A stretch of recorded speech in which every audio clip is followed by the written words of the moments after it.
Assalamualaikum warahmatullahi wabarakatuh. Perkenalkan, nama saya Oktavia Rizky Karunia Ramadhani, NIM 2024071028 dari Prodi Ilmu Komunikasi. Namun fakta di lapangan menunjukkan cerita berbeda. Banyak warga mengaku belum merasakan pertumbuhan ekonomi yang diklaim meningkat. Daya beli turun dan penjualan tidak sesemangat tahun lalu. Selain itu, BI juga mengingatkan inflasi global yang masih melangkah maju di tengah ketidakpastian tersebut. Dari kita ini Para pembicara menilai ketidakpastian global tapi penjualannya masih sulit untuk Sekarang ini ekonomi memang sedang lusuh-lusuhnya. Semua orang mengalami kesulitan dengan ekonominya masing-masing. Terlebih lagi pada Gen Z yang sudah mulai menginjak usia dewasa. Mereka ini sedang menghadapi tantangan ekonomi seperti sulitnya mencari pekerjaan dan mulai meningginya biaya hidup. Data Indeks Ketersediaan Lapangan Kerja yang dirilis Bank Indonesia memburuk dalam 4 bulan terakhir, yaitu selalu di bawah level optimis 100, berturut-turut pada bulan Agustus, Juli, Juni, dan Mei. Padahal di bulan Januari hingga April, Indeks Ketersediaan Lapangan Kerja cukup terjaga di atas 100. Kondisi ini mengindikasikan pesimisme masyarakat terhadap ketersediaan lapangan kerja. Badan Pusat Statistik melaporkan, berdasarkan survei ketenagakerjaan pada Agustus 2025, sebanyak 7,46 juta orang di Indonesia menganggur.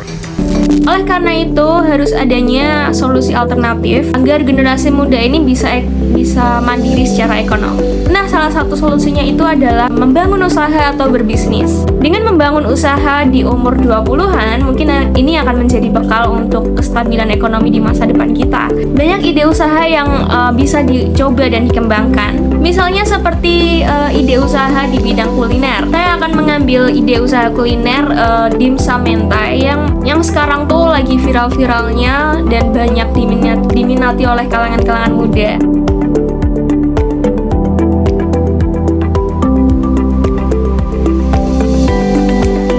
Kalau saya memiliki usaha kuliner ini, saya mungkin akan menerapkan sistem pre-order atau PO.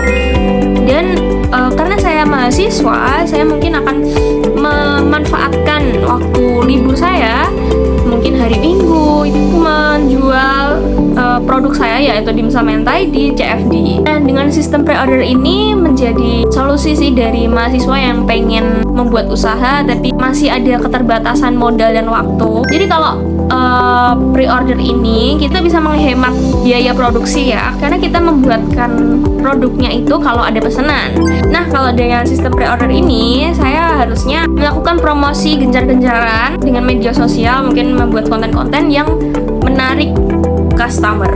Nah, untuk target pasarnya ini tentunya saya akan menargetkan mahasiswa, lalu pekerja muda, karena memang banyak sekali kalangan muda yang menyukai dimsum mentai. Keunikan usaha ini mungkin bersifat homemade ya, dan fleksibel pengelolaannya. Usaha dimsum mentai ini menurut saya layak untuk dijalankan mahasiswa karena modalnya ini relatif kecil, lalu waktu operasionalnya juga fleksibel dan tidak harus punya tempat usaha yang tetap. Selain itu, usaha ini juga bisa melatih sikap kewirausahaan mahasiswa ya. Dan jika dikembangkan mungkin akan menjadi bekal kesuksesan nanti di masa depan.